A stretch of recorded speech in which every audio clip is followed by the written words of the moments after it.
The sad truth that most people find when they're trying to gain muscle is that they fail. But from what I found from the current literature and also in my experience coaching people in nutrition, is that there are 4 simple things which, if people knew about, it would massively increase their chance of success. In today's video, I'm going to reveal what they are and how you can use them to your advantage to build muscle. So the first thing which people tend to massively overestimate is how many calories it actually takes to build muscle. You need to be in a surplus of calories, which means eating slightly more than what your body needs each day. Building muscle is quite energetically expensive, and most studies show that unless you're either a total newbie, have very high levels of body fat, or have taken a break and returned back to training, without a surplus of calories, the rate of muscle gain is depressingly slow. So you can't really be eating like this every day and expecting to end up like this. It just doesn't really work. Pick a method where you can have a small increase in calories, and tracking is probably the most accurate for this, but not everyone likes it and it's not appropriate for everyone, so here are some other ways to do it too. And of course, not everyone feels comfortable going into a calorie surplus, so if you're already unhappy with your levels of body fat or your weight, maybe it's a good idea to lose a bit of fat first and then focus on pushing your calories up after.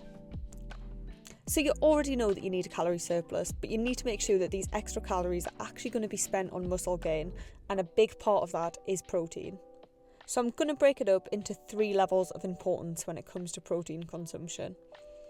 So the first level is making sure that you're actually getting enough, and we usually recommend about 1.6 grams per kg of body fat per day to begin with if you're wanting to gain muscle. So the second level is going to be all about timing, so protein works best when split up into even portions throughout the day. So we usually suggest about 3 or 4 servings of protein, so 3 meals and 1 snack is a good place to start for most people. And the final thing to consider is whether the protein that you're eating is coming from whole sources or not. So that basically just means whether they have a complete amino acid profile. So I've put this as the least important because most people tend to do this anyways, but for people who are fussy eaters or vegetarian or vegan, it's definitely probably worth Googling whether the protein that you're eating is complete or not. So the third thing which you need to consider with muscle gain, which is so important, is sleep and recovery. So one study in particular looked at the effect of just 1 night of sleep loss in participants, and this was enough to push people into a catabolic state, which means that rather than building muscle, they were actually actively breaking it down overnight. There's loads of different reasons why this happened, but one of them being is that the majority of our growth hormone levels, which is a key player in muscle growth, is released when we sleep. As well as that, sleep is responsible for getting all of the nutrients and all of the protein to our muscles to essentially repair it overnight. And without stating the obvious too much, if you're tired, you're not going to be training as hard, and so muscle gain is going to be much slower. And this is where nutrients also plays a big role in recovery. Vitamins and mineral levels in the body, as well as uneven macronutrient splits, can have a massive impact on your energy levels in training. And some of these are also even the raw materials for essential things in your body. So for example, if you want to have a strong and robust immune system, it's really important to not be deficient of certain nutrients. And again, this is relevant for muscle gain because if you're frequently getting ill and under the weather, it's quite unlikely that you're going to manage to train as hard as you would have. So the fourth and most important point about gaining muscle is going to be all about your mindset. Building muscle is really, really hard.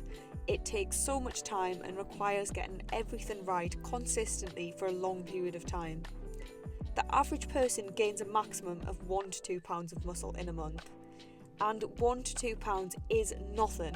If you've ever been on the scales and put on 1 pound of body fat, it is not noticeable in the mirror. So don't be disheartened when you inevitably think that progress is going slow and you're doing something wrong. You're not doing anything wrong, you just have to be patient and play the long game. I know it sounds a bit cringy, but fitness is a lifelong journey, and it's so important to be patient and be patient with your results when it comes to gaining muscle. Set goals that aren't just about what you can see in the mirror. So, for example, set yourself the challenge of lifting a certain amount. So then, when you inevitably don't see any progress in the mirror or only see a very small amount of progress, you can still celebrate the small wins along the way. So just to summarise what I've just said, you need enough calories, enough protein, and also to rest and recover well in order to gain muscle. All of this needs to be combined with an adequate exercise programme, which includes progressively overloading and increasing your weight or increasing the amount of reps and sets that you do each week. I'm not going to be going into that in this video, but I will be going into it in future videos, so if you enjoyed this one, please don't forget to like and subscribe. Thank you so much for watching, and I hope to see you in the next one.